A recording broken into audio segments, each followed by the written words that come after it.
എല്ലാവർക്കും നമസ്കാരം. നമ്മൾ ഇന്നൊരു അടിപൊളി ബീഫ് കറിയാണ് ഉണ്ടാക്കുന്നത്. ബിഗിനേഴ്സിന് പറ്റിയ എളുപ്പത്തിൽ എങ്ങനെ ഒരു ബീഫ് കറി ഉണ്ടാക്കാം എന്നതാണ് ഇവിടെ കാണിക്കുന്നത്.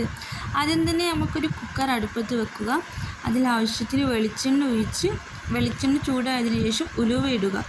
ഉലുവ ഇട്ടതിന് ശേഷം നമ്മൾ അരിഞ്ഞു വെച്ച ഉള്ളി, തക്കാളി, ഉരുളക്കിഴങ്ങ് അതിലേക്ക് ഇടുക. ഇതെല്ലാം ഇട്ടതിന് ശേഷം ഉപ്പ്, കൂടെ ഇഞ്ചി വെളുത്തുള്ളി പേസ്റ്റ്, കറിവേപ്പില, പച്ചമുളക് എന്നിവ ഇതെല്ലാം ചേർത്തൊന്ന് വഴറ്റിയെടുക്കുക.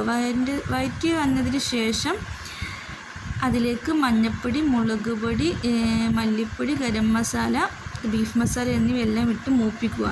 ഇത് മൂത്ത് വരുമ്പോൾ നമ്മൾ കഴുകി വെച്ച ബീഫ് അതിലേക്ക് ഇടുക. ഇതിന് ശേഷം ബീഫ് മസാല എല്ലാം പിടിക്കുന്ന വിധത്തിൽ ഇളക്കുക. ഇളക്കിയതിന് ശേഷം നമ്മൾ ആവശ്യത്തിന് വെള്ളം ഒഴിച്ച് അത് കറി രൂപത്തിലാക്കി. ഞാൻ കുറച്ച് വെള്ളം മാത്രം ആണ് ഇവിടെ ഉപയോഗിക്കുന്നത്. എനിക്കൊരു വറ്റിച്ച ടൈപ്പിലായിരുന്നു വേണ്ടത്.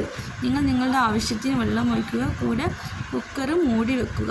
എന്നിട്ടൊരു 5-8 ഫിസിലടിച്ചതിന് ശേഷം ഗ്യാസ് സ്റ്റവ് ഓഫാക്കുക. ഫിസിലെല്ലാം പോയതിന് ശേഷം കുക്കറിൻ്റെ മൂടി നമുക്ക് തുറന്ന് നോക്കാവുന്നതാണ്. എന്നിട്ട് എന്താ മണം! കുക്കർ തുറക്കുമ്പോൾ തന്നെ മണം നമുക്ക് വരുന്നുണ്ട്. ഇത് നമുക്ക് പത്തിരിൻ്റെ പൊറോട്ടയുടെ കൂടെ കഴിക്കാവുന്നതാണ്. ഇഷ്ടമുള്ളതിൻ്റെ കൂടെ കഴിക്കും. Thank you.